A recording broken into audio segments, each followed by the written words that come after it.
আমি ওই ব্যক্তিকে জান্নাতের আঙ্গিনায় একটা ঘরের গ্যারান্টি দেই যে ব্যক্তি তর্ক করার সময় নিজে হক এটা জেনেও সে তর্ক থামিয়ে দেয়। অনেক সময় হয় না, অনেকে পায়ে পাড়া দিয়ে ঝগড়া করতে আসে, এরকম আসলে নাই? আপনি চুপচাপ দেখবেন একটা বাজে কমেন্টস করতেছে, আবার কমেন্টের নিচে কমেন্ট, আবার গালি, হ্যাঁ আছে না এরকম?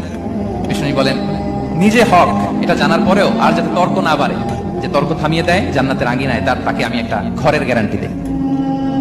ওবিবাইতিন ফি ওয়াসাতিল জান্নাতি লিমান তারাকাল কাযিবা ওয়া ইন কানা মাযিআন। আর ওই ব্যক্তিকে আমি জান্নাতের মাঝখানে একটা ঘরের গ্যারান্টি দেই যে ব্যক্তি কৌতুক করার সময়ও মিথ্যা পরিহার করে। করতেছে কৌতুক, ফান করতেছে, আর ইজ কিডিং, পান করে, কৌতুক করে, কিন্তু কৌতুকের সময় সে মিথ্যা বলে না। এই স্বভাব যাদের, তাদেরকে আমি জান্নাতের মাঝ বরাবর একটা ঘরের গ্যারান্টি দেই। এরপর বিষ্ণু কি বলে দেখেন, তিনি বলেন ওবিবাইতিন ফি আ'লাল জান্নাতি লিমান হাসানা খুলুকাহ। আর জান্নাতের একটা হাইস্ট পিক অফ প্যারাডাইস, জান্নাতের সর্বোচ্চ স্তরে আমি একটা ঘর বা একটা বাসভবনের গ্যারান্টি ওই ব্যক্তিকে দেই যে তার আচরণটা সুন্দর করেছে, যে সুন্দর আচরণের অধিকারী হয়েছে, তাকে জান্নাতের হাইস্ট পিকে আমি একটা বাসভবনের গ্যারান্টি দেই। তাহলে বলেন তো আমাদের আচরণটা সুন্দর করার দরকার আছে না নাই?